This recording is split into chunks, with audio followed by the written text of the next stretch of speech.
Welcome to Christian Statesman. I'm your host, Zach Wagner, and this is episode 71, How Far from Liberty? Just in the last week, we've seen a number of edicts coming from the Biden forces that continue to infringe on basic liberties. The first such infringement is talk of a vaccination pass to be used nationwide. The second is the request for police to be given powers for no-knock, no-warrant gun confiscations. The third is a pending executive order to ban assault weapons. How much longer will the American people and our supposed representatives in Washington just sit by and allow fundamental, constitutionally guaranteed rights to be swept away by unlawful executive fiat? How far from liberty are we willing to drift before we need to bring the boat back to shore?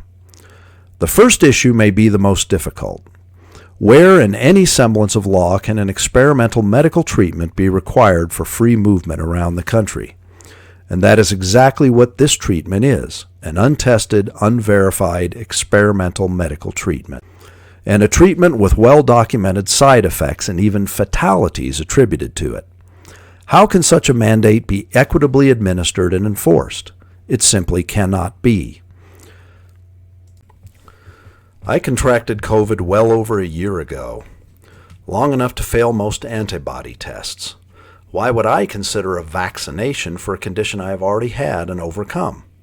To make any travel or public association forbidden without a treatment is totalitarian gamesmanship in its newest guise.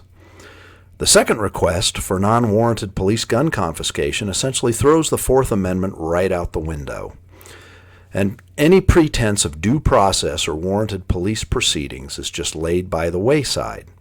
You are presumed guilty and acted upon before any actual process of law is enacted against you.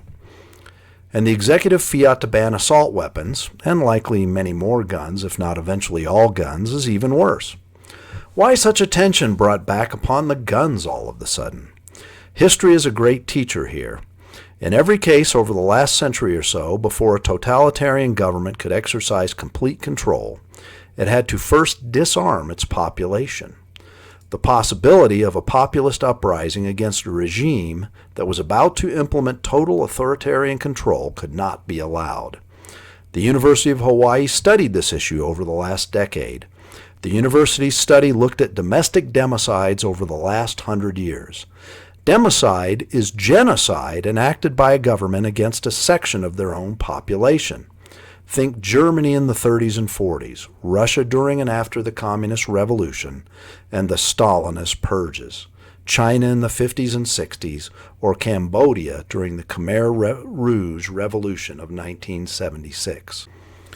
In every case, gun registration and then gun confiscation preceded mass elimination of political dissidents in the native population. In every case, an unarmed population became subject to a rising dictatorship that set up a repressive police state that allowed no voice or methodology to oppose the new ruling elite. Biden's agenda clearly sets the stage and tone for the same actions here in America. And his handlers seem to be wasting no time in attempting to get such unconstitutional laws put forward. The portent of such actions, of course, is intolerable. If the few remaining patriots in Congress or the D.C. bureaucracy push back on this, expect more and larger false flag events or sudden pandemic outbreaks to be rolled out to try and sway public opinion and cooperation. It seems those behind the Biden puppet show want a compliant, immunocompromised, and unarmed citizenry to be the norm. But why? The underlying question is fairly obvious.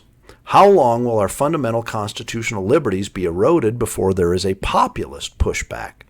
Pushback at the state levels, as assemblies in Missouri, South Dakota, Oklahoma, and elsewhere push legislation to negate all unconstitutional edicts from Washington. Pushback from states like Texas, where secessionist legislation is already being considered.